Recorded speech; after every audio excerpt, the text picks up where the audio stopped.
The psychological thriller Criminal Minds Evolution is back, and the hunt is on. This season, the criminal profilers from the Behavioral Analysis Unit are tracking a network of serial killers connected by something far more dangerous than anyone expected. It's the kind of high-stakes investigation that will keep you guessing and make you question who's really pulling the strings. With edge-of-your-seat storytelling, this is the season to watch. Catch the new season of Criminal Minds Evolution, now streaming exclusively on Paramount+. In 1932, one man opened a two-room business school above a nondescript storefront in downtown Manchester, New Hampshire. How did it become one of the largest universities in the country? Okay, this case isn't exactly a mystery. Southern New Hampshire University offers over 200 degrees you can earn from your couch. And with low online tuition, Southern New Hampshire University makes earning your degree affordable too. Find your degree at snhu.edu/garage. That's snhu.edu/garage.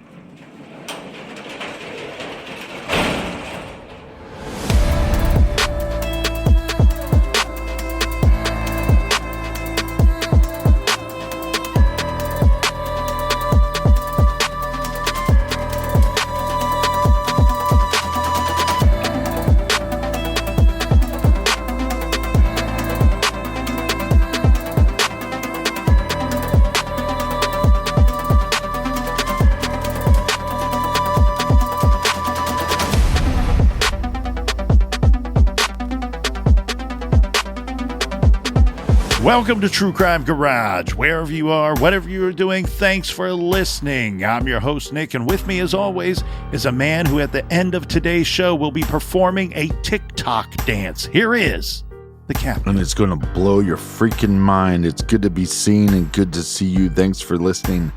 Thanks for telling a friend. This week we are delighted to be featuring Lawn Mower Yard Lager by the fine folks at Churchill Brewing Company. This is an American light beer by style, but it's made up in Canada, so it has a little extra oomph to it. It's crisp and not watered down like some light beers. ABV 4.3%, garage grade 3.5 bottle caps out of 5. And let's give some thanks and praise to our good friends for helping us fill up the old garage fridge. First up, a big shout out to Melissa from White House, Tennessee. And a big We Like Your Drip goes out to Nikki from Rockton, Illinois. Here's a cheers to Allie in Sumter, South Carolina. And a big tall cans in the air to Christine in Indianapolis. And last but certainly not least, Captain, we have a double-fisted cheers that goes out to Shannon and her sister Kelly from West Sacramento, California. Everyone we just mentioned, they helped us out with this week's beer run, and for that, we thank you. Yeah, BWRUN Beer Run. I'm adding old off the records to YouTube, so make sure you go to our YouTube channel, True Crime Garage TV, and subscribe. And that's enough of the business. All right, everybody, gather around, grab a chair, grab a beer. Let's talk some true crime.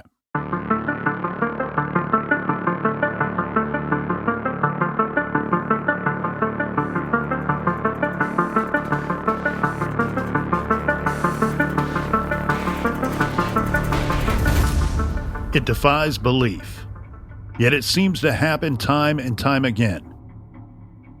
In a state of despair, a vulnerable victim just happens to come across someone who pretends to come to her aid, to help her out, to be a friend. But that Good Samaritan is far from that. He is a monster. What are the chances that as 14-year-old Lori Ann Hill was walking home alone, crying, on a cool night in a small town, someone unknown to her abducted her, savaged her, and then left her body to be found by hunters? The chances are slim, but it does happen. Instead, police suspected that the killer was someone Lori knew, a statistically sound theory. And eventually, someone she knew well was arrested, charged and tried for her murder. But that is not where Lori's tragic story ends. And it may be just the beginning. This is the case of Lori Ann Hill, and this is True Crime Garage.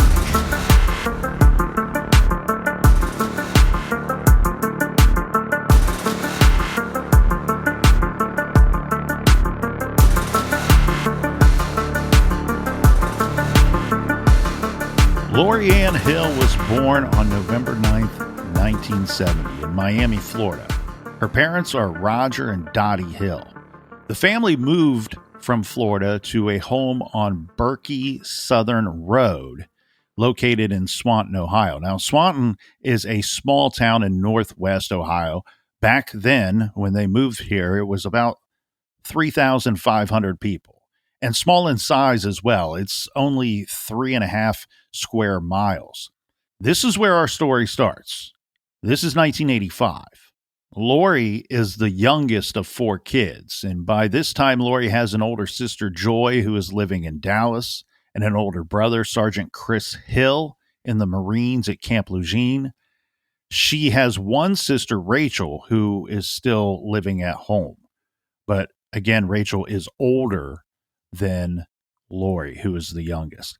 Lori is a sophomore at Swanton High School and was described as friendly and popular. Her school principal described Lori as an average student with lots of friends, adding that Lori was a wonderful person and had a very sunny personality and strong family bonds. Lori was a horse person. We love horse people. Lori was often seen outside of her home working with her horse. She was in many ways a typical teen with big 80s hair and a mouthful of braces. She also had some drama going on in her love life, which was quite active considering she was only 14 years old, with some facets of her dating life being kept from her parents. However, 14-year-old Lori Ann Hill will go missing sometime during a night out with friends.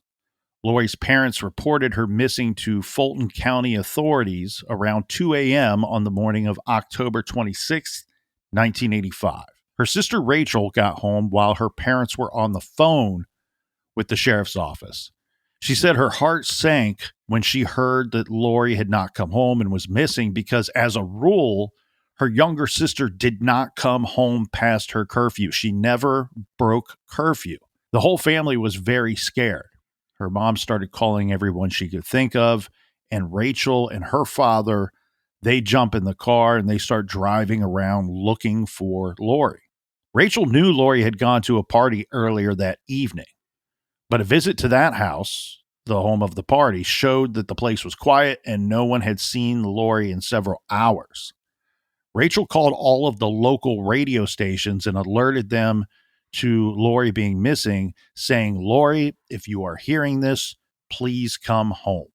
Now, we need to point out here, Captain, that Lori had just started dating a guy named Craig Rupp, who at age 18, of course, he's a lot older than Lori. The timeline for the evening of October 25th, the evening in question, is as follows. At 6:30 p.m., Craig picked up Lori at her home. They go to McDonald's for dinner. They went to an area pond for some, air quotes, private time. But according to Craig, they never had sex, and that night was no exception. Then they went to a Halloween party on South Munson Road around 8 p.m. So this would be the house where later her older sister and father would drop by, check to see if Lori was still there. The party's over by that time, and Lori, of course, not there. Now, when she was at the party here, Captain, Lori was drinking, and the reports are that she was drinking to the point where she appeared to be drunk to other attendees of this party. And it's noted by Craig and several other people that were there that she and Craig got into an argument. It was a very obvious argument. This was apparently about the fact that she was wearing Craig's class ring, as well as a ring from a previous boyfriend. So that's typically a big no-no. If you're going to wear the ring of a boyfriend, should just be the one. According to partygoers, Lori left the party upset at 9:30 and was given a ride downtown by a friend. So this is downtown Swanton. The friend is Steve Wachowski. Craig says he never saw Lori again. So she leaves Craig at the party, ditches him after this argument, hops in a car with this Steve guy, and Steve drives her. And according to Steve, on the night that Lori disappeared, he says, look, I was at the same party. I left without Lori, but later saw Lori walking. She hadn't made it very far. And so he stops to talk to her. He wanted to find out what was going on, make sure she was okay. He offers to give her a ride home. She accepts, but she's very angry and upset at this time about this argument with Craig. Right. So she gets in the vehicle, accepts the ride home. However, Steve says, quote, she was very distraught, crying. She had been crying very, very hard. Her face was red. She just wasn't herself. The whole thing was over a ring. She was very upset about the fight. You couldn't reason with her, end quote. Right. Steve said Lori had that argument with Craig about the ring thing.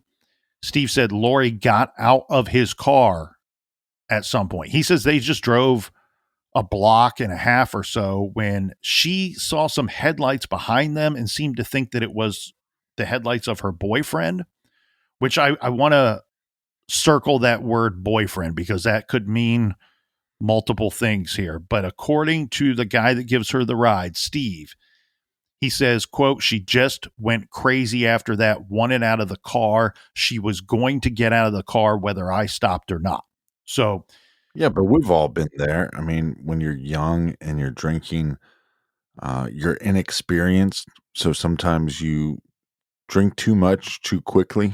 And get angry about stuff that maybe wouldn't bother you or a disagreement gets blown way out of proportion.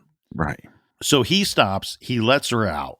Steve says that the last he saw of Lori, she was walking toward a place called Mr. G's Pizza. This definitely holds up, his statement here, because this Mr. G's Pizza, as I understand it, was a popular hangout at the time for teens. He goes on to say that I proceeded to go home. I didn't think anything of it at the time. We can confirm his statement because Lori is later seen by several people at this Mr. G's Pizza without Steve. All right. So at Mr. G's, Lori was seen making a phone call. But the question mark here, Captain, is to this very day, the identity of the person she spoke with has never been established, never definitively been established. And it's a question mark to me as well if police even know this, because there's a chance that maybe they have an idea of who she spoke with.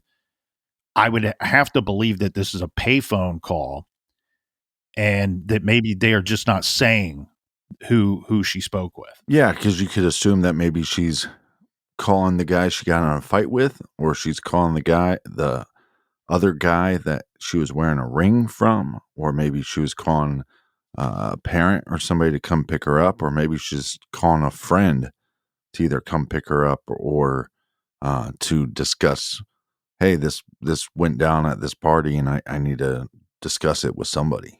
So many possibilities. Many possibilities. That's right. Outside of Mr. G's, Lori's friend Rhonda Whitman says that she spoke with Lori briefly. So this would have been just before 10 p.m.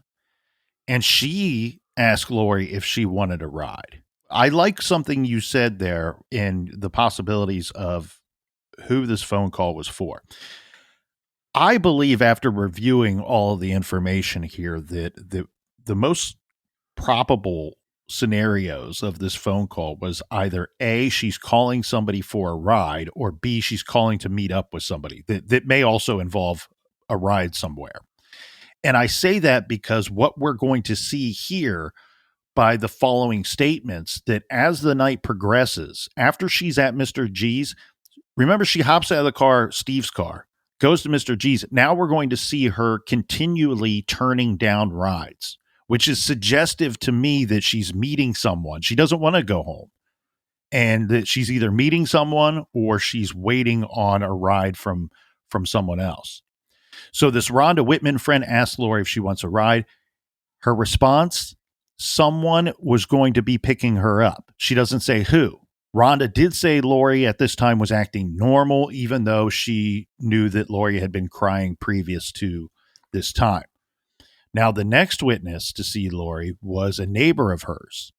I like these witnesses because many times we're reviewing cases and it's people that don't know the person in question. These are all people that have previous histories with Lori. They went to school with her. They were friends with her. This person is a neighbor. So her neighbor, Deborah Ronan, says that she saw Lori walking toward her home. This is after 10 p.m., so it falls right into the timeline perfectly. Deborah stops asking Lori if she wanted a ride, but Lori says no.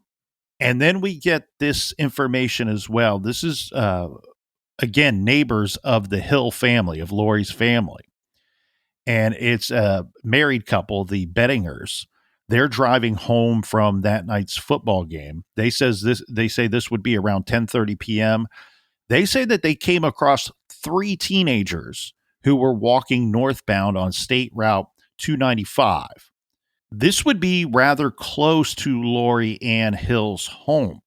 And the Bettingers say that they remember this specifically because the teens were walking into the middle of the road. So they had to slow down and kind of idle past them. And shortly after Lori Hill's disappearance, Mr. Bettinger called the Swanton Police Department reporting this incident. He stated that the individual in the center was a tall girl with blonde hair. He said to her right was a boy who was taller than the girl, who had dark shoulder-length hair. To the left of the girl was a shorter, heavy-set person who Bettinger said he could have been a boy or a girl. He didn't know. And he says that as they came upon the teens, the boy to the right of the girl stepped further into the road and turned around to face their car. The girl in the middle turned partially around, and then the teens stepped to the side. The Bettingers went past them. He told the police chief that when the report came over the evening news that Lori Ann Hill was missing, he and his wife realized that the girl that they had seen walking in the road was, in fact, Lori Ann Hill. He said that he could back this up, and he was pretty positive about this identification because Lori Ann Hill had been to their house a few times. She was friends or acquaintances with their son. Well, let's back up for just a minute. With any of these eyewitness reports, especially the ones that see her at the pizza shop, do we have any clue of what her state is? Because, like we said, Steve, the guy that gives her a ride, is like, well, she's clearly intoxicated and then clearly upset. But do these people see her as being upset or see her as being intoxicated? Because, like I said, it's just, and I'm not blaming her here. We've all been there. I could tell you some crazy stories of my inexperienced drinking days, but you'd think maybe within this time frame that she's not continuing to drink. So you would think she would start sobering up and obviously start making more sense to these eyewitnesses. I think you're spot on there because I don't think that none of the other people that interact with her after the party mention anything about her being drunk or intoxicated. They do reference several of them other than the Bettingers because they just had this brief moment in time where they passed somebody that they believed was Lori Ann Hill.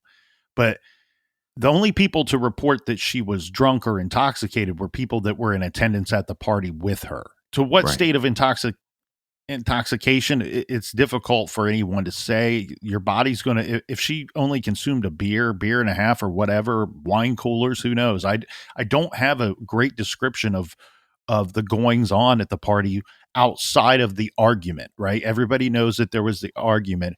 People report afterwards they knew that she had been upset. She continued to be upset for a period of time, but nobody else reports her being intoxicated. Now, the last sighting of her, let's say potential sighting, because I want to throw this one in the questionable basket for a couple reasons. This one's really difficult for me to sort out because I don't know how much credence the police gave to this last tip. The Bettingers, out of all the people that night, they're the only ones to say that they saw Lori in a group of people with two other people. If she was, in fact, with two other people, those persons have not been identified. However, I will say this. When Mr. Bettinger spoke with the police chief, he did give a description of what he thought that the girl was wearing or what he recalled her to be wearing when he spotted her. And he says that the girl in the middle of the pack, who he thought was Lori, was wearing a blue jean jacket and blue jeans and a white shirt. Now, this is consistent with what she was wearing that night. So that last tip, that last bit of information is difficult to sort out because that information puts her, one, much, much closer to her home than any of the other sightings. That all the other sightings seem very credible. It puts her with two people that have not been identified. Right. The Swanton Police and the Lucas County Sheriff's Office categorized the case as a missing runaway, but then they did do immediately a large-scale search for Lori. They didn't wait. And rather quickly, they are interviewing her friend's family, her new boyfriend, Craig, who she had the argument with, and the kids at the party. Now, I had mentioned earlier to circle that word boyfriend, right? Because Steve's statement to police is, well, she was going to get out of the car no matter what, and she seemed to get more upset when there were headlights behind us, and she said something to the effect that it might be her boyfriend's car. So that could mean Craig, who she was at the party with, that she had just gotten in the argument with. But it also could mean a guy that she had recently broke up with. Remember, she's wearing two class rings from two different guys at that party. So when she says boyfriend, did she mean boyfriend or ex-boyfriend? Let's also not dismiss the option that it could just have been a car that didn't belong to either of them, that she's just in the moment. She's upset. She might be still intoxicated at this time and just being irrational and saying, you know what, I got to get out of the car. I think she was going to get out of the car no matter what, just like Steve said, regardless of who was in the vehicle behind them. And I'm not trying to throw shade at Steve, but if you're a little intoxicated and haven't been before, is he saying anything to her that's creeping her out and she wants to get out of the vehicle? Yeah. I mean, I don't know. There's reports of her being drinking to the point of drunkenness. There's no reports of Steve, that we do know. What we do know is police spoke with the party goers very quickly in the heat of the moment here. And as said, we have searchers going door to door. We have people looking at the Swanton Memorial Park, trying to locate witnesses or Lori. They search fields, vacant buildings. A dive team was brought in rather quickly. Even the Air National Guard assisted in some of the searches. So they moved into action rather quickly, and they were searching for her high and low. Now, they also investigated a college party that was somewhat in the area that night. A female employee of a place called El Matador. This is a restaurant. This employee attended the University of Toledo. So Swanton is west of Toledo. I think it's about a 45-minute drive. So this is a Halloween party, and investigators considered that the party may have brought outsiders to town. But the thing is, they couldn't find anybody to say that Lori ever ended up at that party that night, nor would there be a whole lot of reason to think that she did unless it was random. But we should point out she's 14, but often in the company of high school students, but they're technically men. I mean, they're 18-year-old boys. On October 30th, there was news, and it's not the good kind. This is around 3:30 p.m., so this is Tuesday afternoon. A deer hunter in Northwest Pike Township found a body off of Fulton County Road M, the letter M, halfway between state routes 12 and 13. 13. This is 10 miles northeast of Wauseon and 10 miles west of Toledo. This was 13 miles from Lori's home. So again, if the Bettinger's sighting of the person they thought was Lori is correct, this is 13 miles from where she was last seen. This got the Lucas County Sheriff's Office involved in the case, as well as Fulton County officials, because she was found in Lucas County from Fulton, but it's not clear where she had been killed. Now, we have to say it's unclear to me exactly where they found her body, because some reports say she was found in a wooded area and some say she was found in a cornfield. Yeah, I actually think what it is, anytime you're driving on these rural routes that you have, soybean fields or cornfields or whatever, but they're kind of outlined by little patches of woods. So I'm guessing it's kind of both, she's found maybe in a small patch of woods that was connected to a cornfield. Looking at Google Maps, it appears that County Road M has a lot more cornfields than wooded areas. And then, of course, the family receives the horrible news. Roger Hill, her father, Lori's father, had to walk into his house and tell his wife Dottie and his daughter Rachel that Lori was dead. Dottie started screaming, and the family was never the same again.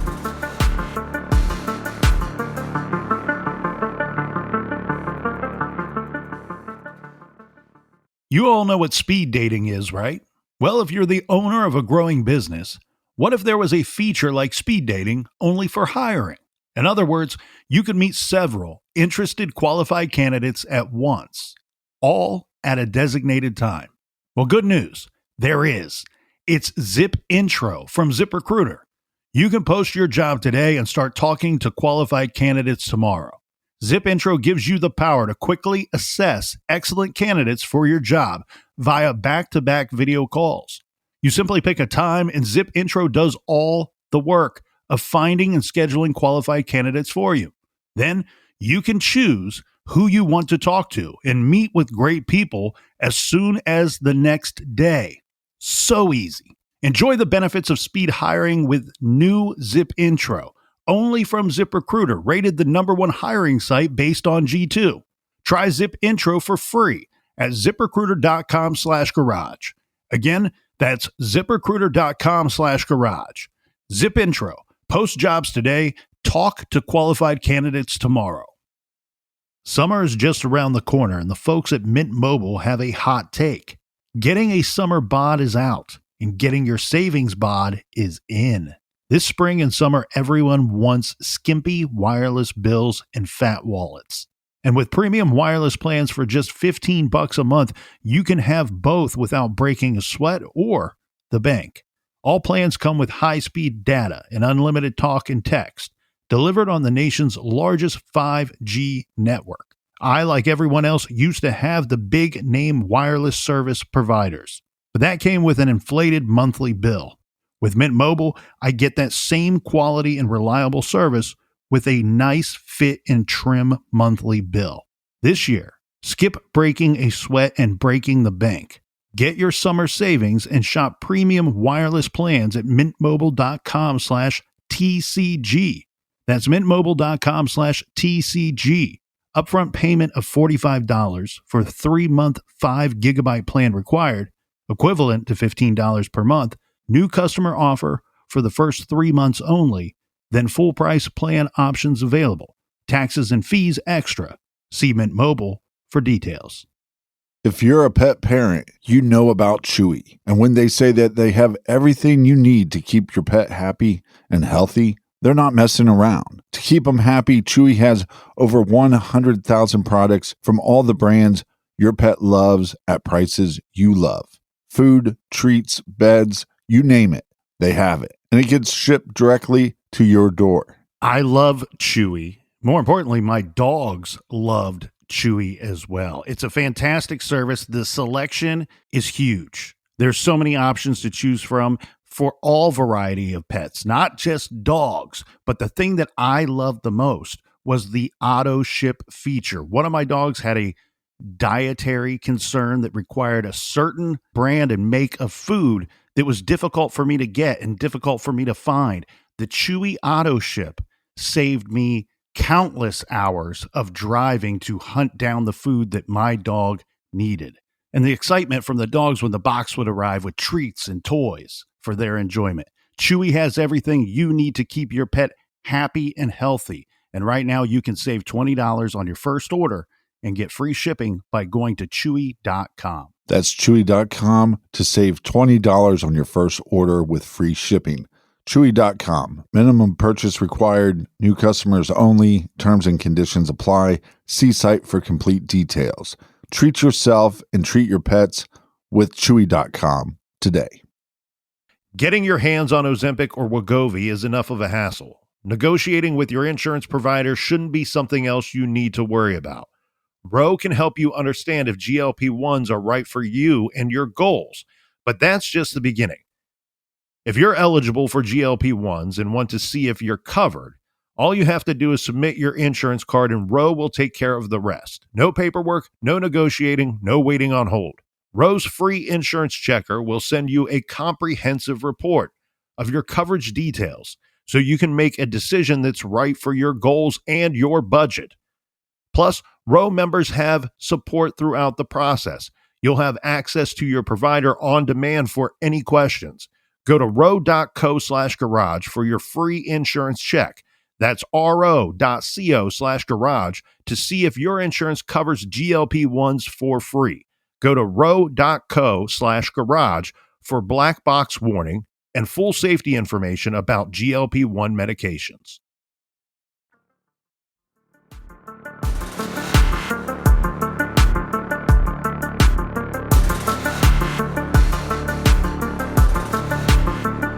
All right, we are back. Cheers, mates, to the windows, to the walls. Cheers to you, Colonel.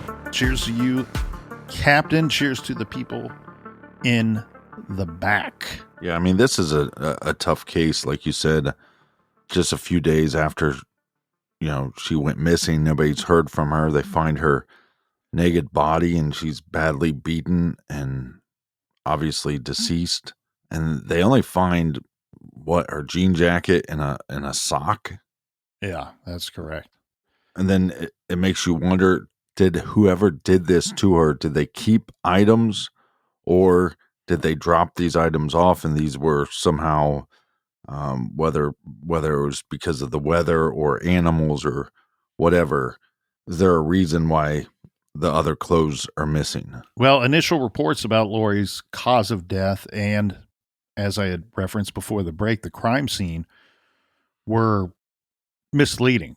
Now, we do know it was a homicide. That was obvious from the beginning. In fact, the Fulton County medical examiner reported as such, ruled it as such. Initial reports by Fulton County officials were that Lori had been shot at least once in the head. This was assumed by the deputies who found her after the hunter notified them of the body. This is because she had a hole in the middle of her forehead. But October 31st, the Fulton County coroner stated that this was inaccurate. She wasn't shot at all. Lori had died from, like the captain said, blunt force trauma to the head inflicted by multiple blows. From the record, the cause of death was multiple blunt force and sharp injuries. In particular, her skull was fractured and she had numerous bruises, abrasions, and lacerations over her body. The coroner opined that the skull fractures were likely caused by an iron instrument such as a pry bar, crowbar, or pipe. But that information, while we know it today, the pry bar, crowbar, pipe speculation, that information wasn't made public at the time. All the authorities would say was that they were following up on several clues. And they did say that at that time they did not have a suspect. It was difficult really for anybody to say 100% how long Lori had been lying out there before she was found. We do have Dr. Reed, who goes on the record saying that it's believed that Lori was killed late Friday night or early Saturday morning. So, in other words, this would have been within hours of her going missing. Yeah, obviously, if you're in law enforcement, you're going to look into this fight with her quote-unquote boyfriend, but he remains at the party, so you'd think there was enough eyewitnesses there that would give him a pretty solid alibi. Officials clarified later that Lori was found lying 67 feet from the road, and she had been left in plain sight with no attempt to obscure the body. She was nude, but for one sock. Her other sock and jean jacket lay nearby, but none of her other items of clothing were found. This next bit was not released at the time either. But what we do know today is semen was identified on vaginal swabs taken at the autopsy. The pathologist did not make a ruling as to whether the victim had been raped. There was no evidence of trauma to the genital area. There's also no reference or report of had she possibly engaged in consensual sex, which, of course, at the age of 14, she can't really consent anyway, per the law. The town was shaken up, needless to say, by the murder. It was, Technically, she could consent with another minor, right? Not a lawyer. But I don't know how this works. But what we do know is she was at a party. We have nobody saying that she was sneaking off into the room with anybody. She leaves the party. This guy, Steve, there's no physical or intimate connection there. She's seen at the pizza shop, so she's not obviously having sex with anybody at the pizza shop. And then she's last seen walking down a road. So, I would assume, we could almost assume that this is not consensual, right? Well, no, I mean, in what terms? I mean, in the legal term, I went out of my way to say it that way because of a few different things. If the individual, I don't want to try to dance through the raindrops of, if she was 14 and with another 14-year-old, what's the law there? But Right. What I'm pointing out here is if she were picked up by somebody, if it was a person a male who was 16, 18, 19, what have you, look, there's information in and throughout this story that she was very likely sexually active at the age of 14. And there's also the statement by her current boyfriend, Craig Rupp. His statement to police is that they went to a pond area to, quote, spend some time together. But he says that in their relationship, they had never had sex, and that evening was no exception. We glossed over some of the information here purposely because I don't know that it furthers the investigation to go into how potentially violent this murder was. To say that the town was shaken up would be an understatement. The students at Lori's high school were incredibly disturbed by the news. Remember, the principal said this was a girl that had a lot of friends. And we can see by her activities that night, she had a lot of friends. A lot of people liked her, people stopping to offer her a ride. Many sought counseling. Some of the students had to go to counseling or started going to church after this event. Now, the community did pull together to raise some money for a Crime Stoppers reward. It wasn't until November 15th, but this is the first time we see a local paper advertising a $1,000 reward for information in the case. That reward very quickly doubled. Meanwhile, area law enforcement authorities wanted to solve this murder very quickly. The Fulton County Sheriff's Office made sure that all items of physical evidence, which was not a list was not provided to the public. But what we do know is Fulton County Sheriff's Office is stating, we sent the physical evidence immediately to the FBI labs for analysis. Later, what we would learn here, Captain, in some reports, is that blue paint chips were recovered from Lori's jean jacket. Now, this was an all hands on deck case. We have Fulton County Sheriff's Office, Lucas County Sheriff's Office, and Swanton Police Department, all hands on deck to solve this very quickly. The Swanton Police Chief, Tom Bates, who was also a reverend, he led the funeral service for Lori on November 2nd at Woodlawn Cemetery in Swanton, Ohio. On November 7th, the public received word that the authorities they were seeking the public's help for locating the potential murder weapon in the case. It was obvious and also pointed out that they had no reason to believe that Lori was killed where she was found. It was simply a dumping ground. She had been killed elsewhere, and they were telling the public this would be a location that we would expect to find a lot of blood. Wherever she was killed, we expect to find a lot of blood. Well, yeah, because there's blunt force trauma to the head, and the head is an area that likes to bleed out. They also went out of their way to say that they don't think that there is a mass murderer running loose in the county. They don't think that there is some maniac out there that would, no evidence to suggest that there's a maniac out there seeking to murder young people. They did say that it was their belief that whoever was responsible for this very likely was someone who knew Lori. It was a person, therefore, that was not considered to be a danger to others. It was Lori that this individual wanted to kill, whether it be premeditated or in the moment. Yeah, to me, this seems, you have the argument, you have the current boyfriend, you have the ex-boyfriend. So I guess you'd have some people that have motive, but because her whereabouts changed, she was initially at a party. I don't know if do we have any information that she was supposed to stay at the party or was she supposed to go back home?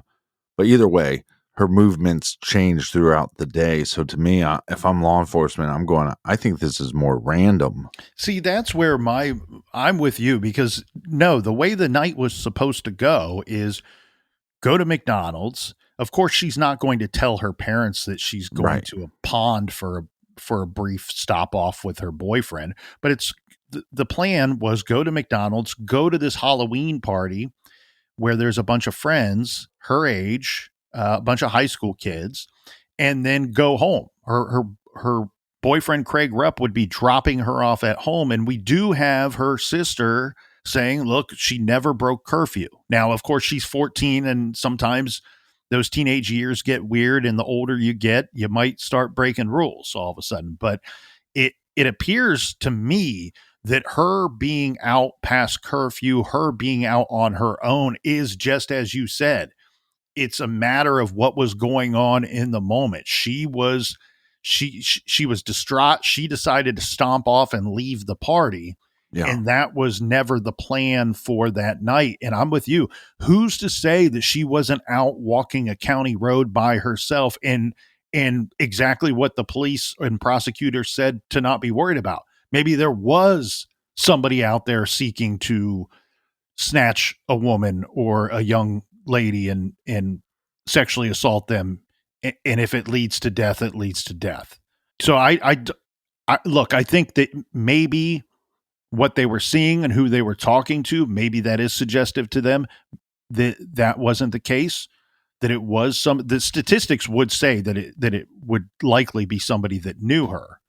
But I wouldn't be so quick to dismiss the idea that this was somebody that saw an opportunity, saw a person who was vulnerable and took advantage of that situation. And she, again, if that were the case, she didn't have to willingly get into a vehicle for this to be the result. Unfortunately, her case, meaning that she was forced in, right? Well, yeah. Unfortunately, her case goes cold rather quickly. We do know that Crime Stoppers continue to run ads in newspapers with reward information throughout 1986, the following year.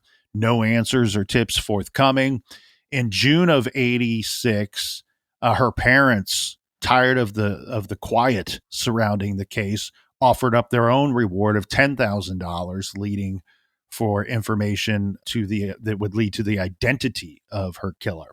Lori's father, Roger, goes on record saying that he wanted his daughter's killer to face the death penalty. Quote, "There is definitely a revenge factor," he said. "I want an eye for an eye." In November of 1986, a Fulton County grand jury was convened to consider Lori's case. Now, we got to clarify for some of the listeners out there why and what this scenario actually entails. So sometimes investigators do this, prosecutors do this to employ the subpoena power and sworn testimony of that investigative body, right? To force people to testify telling the truth.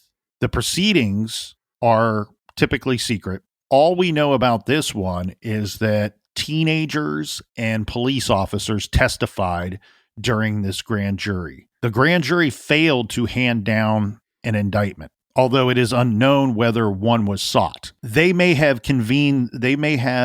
brought this to a grand jury without actually seeking an indictment. Sometimes it's just to further the investigation when you have the subpoena power and testimony power.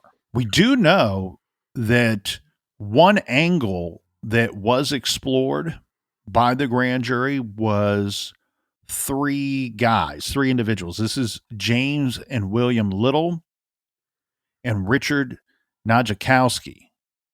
So a witness claimed to have seen James Little in the possession of a gold watch, which was believed to belong to Lori. This witness testified to the grand jury, but admitted later that she lied because she was influenced by others to try to connect this watch to the James and William Little brothers. Now, other witnesses also tried to tie the Littles to the crime, but were revealed to have ulterior motives to see the Littles imprisoned, and the physical evidence did not support these stories either. So no indictment comes down, and certainly no indictment came down against either James or William Little. We're going to peel back the curtain here a little bit and look at something that was known behind the scenes for a long period of time, but not known to the public for many years. So many years later, the public would learn what happened. Remember, we talked about the sheriff's office sending off the physical evidence to the FBI laboratories for testing. And years later, we will learn that, quote, in 1985, the items of evidence collected from the victim's body included oral, rectal, and vaginal smears and swabs that were placed on slides and in separate vials. On October 31st, 1985, the Fulton County Sheriff's Department submitted those items to the FBI laboratory in Washington, D.C. for analysis. On February 14th of 1986, the FBI laboratory submitted its report to the sheriff's office regarding the results. Of the evidence that was submitted, they did say blood was found on the oral smear and swab. Semen was found only on the vaginal swab. In addition, no spermatozoa cells were found on any of the samples. The testing that was conducted, however, required the consumption of the entire sample. The testing found semen on the swab but failed to detect sperm, and the vaginal swab sample was used up. It wasn't clear if there were other samples, right? It wasn't clear if the sheriff's office was holding on to additional evidence that wasn't sent off for testing that could be used later. Right. So, look, that's bad news in the moment. That's bad news in 1985, and actually, well, when they received the results in February of 86. Look how long it took to receive the results back then. I mean, it's 4 months. But it's also bad news for the case at large, where we're seeing time and time again cases being solved 10, 20, 30, 40 years later because this kind of evidence still, this physical evidence still exists. Nothing seems to have really, nothing of consequence happened in the case until 1988. So that year, that same evidence, right? The same swabs and slides that we've already discussed. Right. These items, you talk about the furtherment of technology. These swabs and slides were submitted to the Ohio Bureau of Criminal Investigation and Identification for potential DNA testing.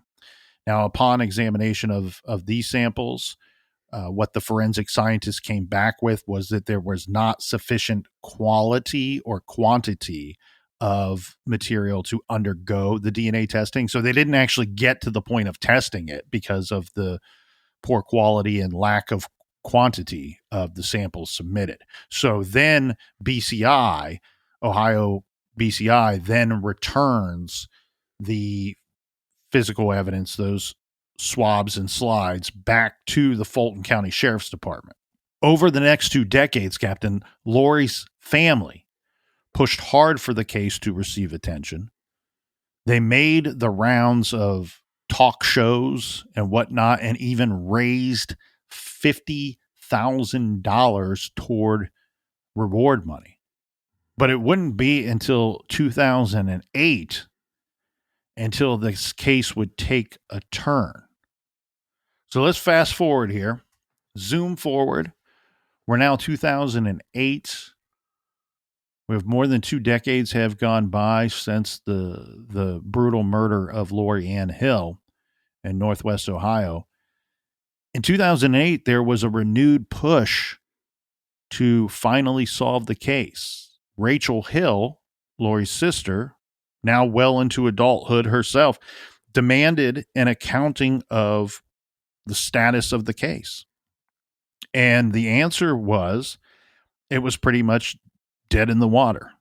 But then the sheriff learned that the Toledo Police Department had funding for a cold case unit via a National Institute of Justice grant that the police department had received. They had, in fact, successfully resolved some cold cases because of that grant and because cold case investigators, were active on these old investigations. Now, Lori's case was the only unsolved murder on the books for the Fulton County Sheriff's Office during that sheriff's 25 years in office. The sheriff requested the help of this cold case unit and the cold case investigators. The Fulton County Sheriff's Office and the Fulton County Prosecutor's Office started quickly and quietly working together on the 20-plus-year-old case. This would lead to about 8 months of hardcore investigating on the old case, which definitely unearthed some information in the form of tips. This is enough for the Fulton County grand jury to act on.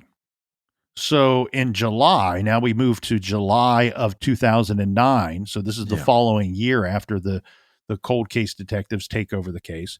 There's news coming out that the grand jury had indicted a man for 2 counts, one of aggravated murder and one of murder.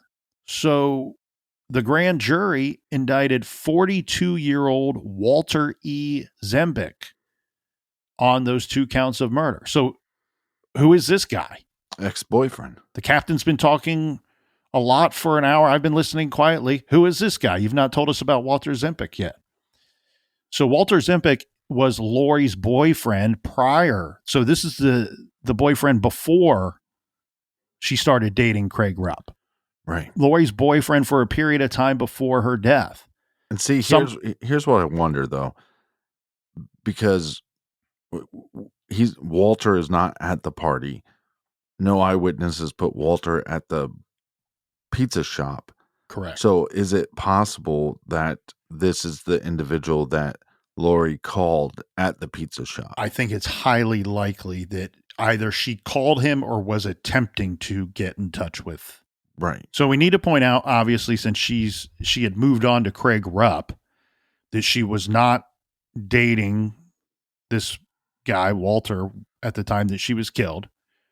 Most of the reports state that they dated for several months, some saying that it was like 18 months. Yeah, but a couple months when you're 14, one is a decent percentage of your life, but that could be a big deal when you're 14. A lot of the reports are that they started dating near the end of her 8th grade year and continued dating until the summer before her sophomore year, sounds like, or just when school was starting up her sophomore year. So this would be lengthy for her age and even for Walter's age at the time. But Right. what we do know is she moves on to this Craig Rupp guy. Her and Craig get in an argument at that party. She's still wearing Walter Zempik's ring, class ring, when she's at that party. She's got 2 class rings on.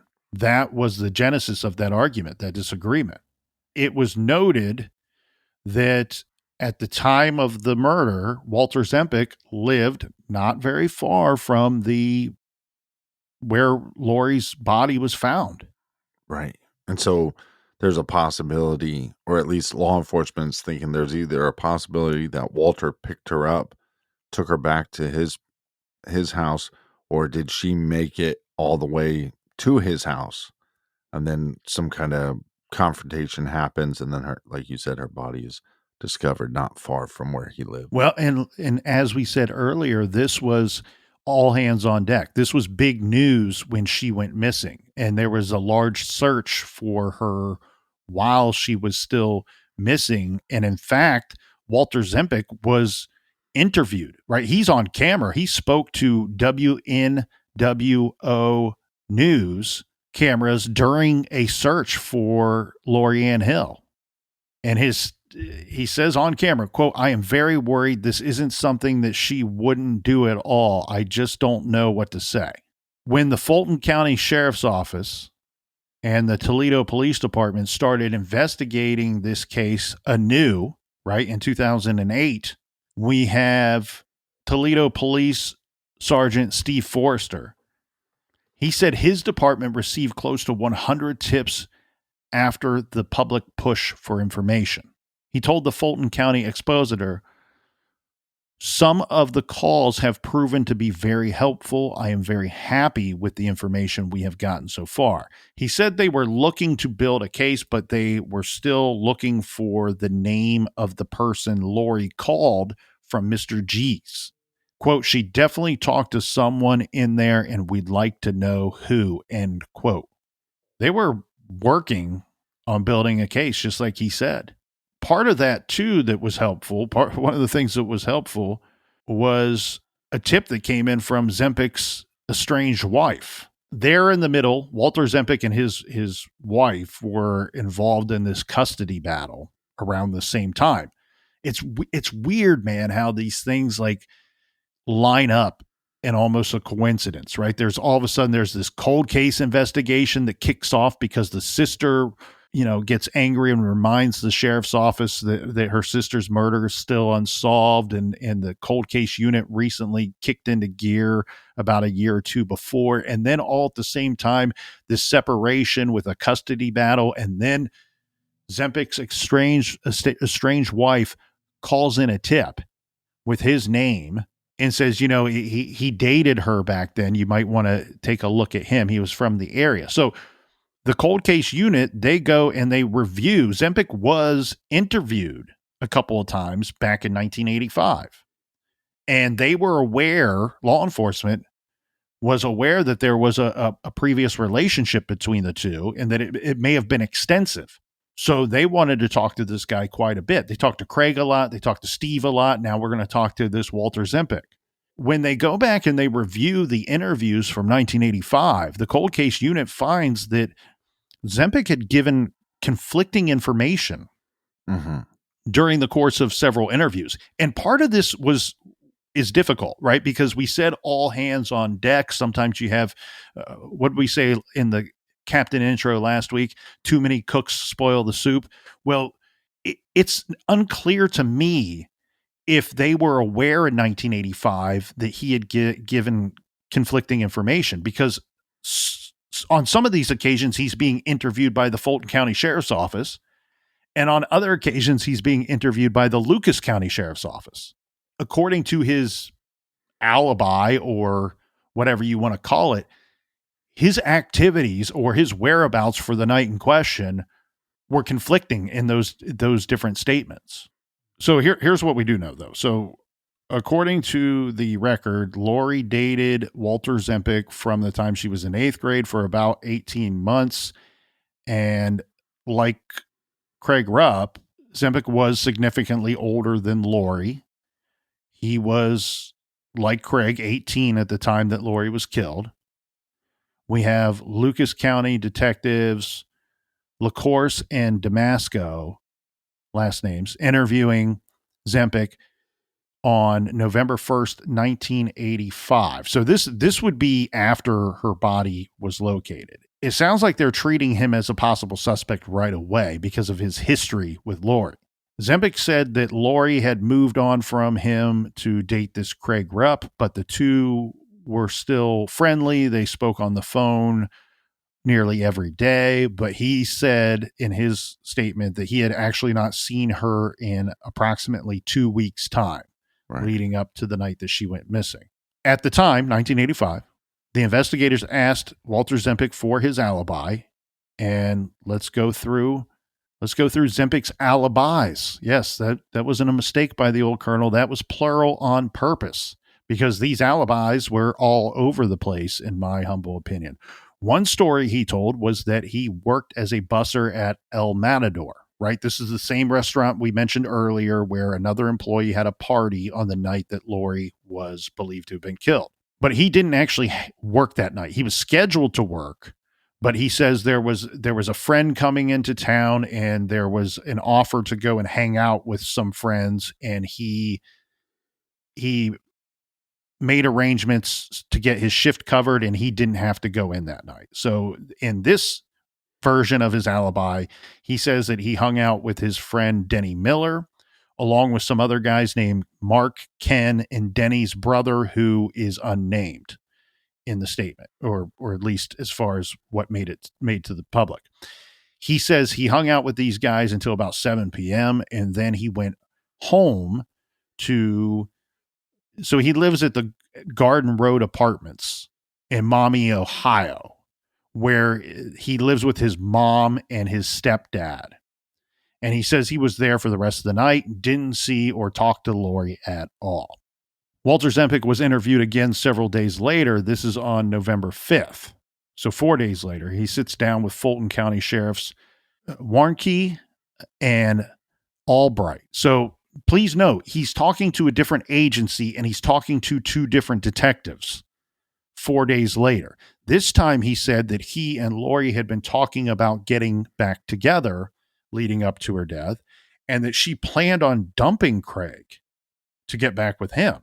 Walter Zempic says in this statement he met up with his buddies around 4 p.m., but this time he said that they went to the Southwick Mall.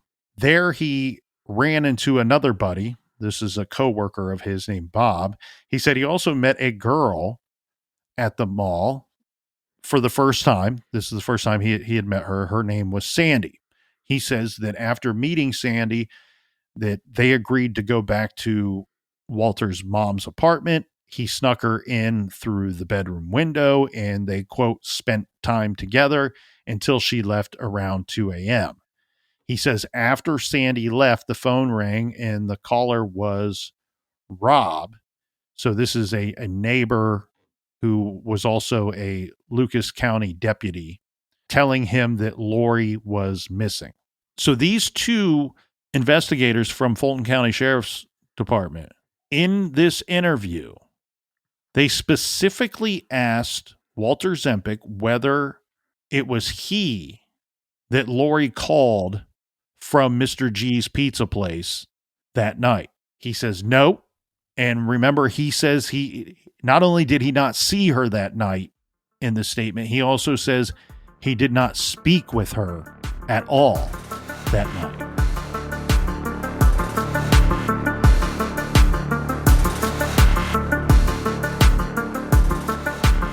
A lot more to get to in this crime story. Join us back here in the garage, same bat time, same bat channel. And until then, be good, be kind, and don't litter.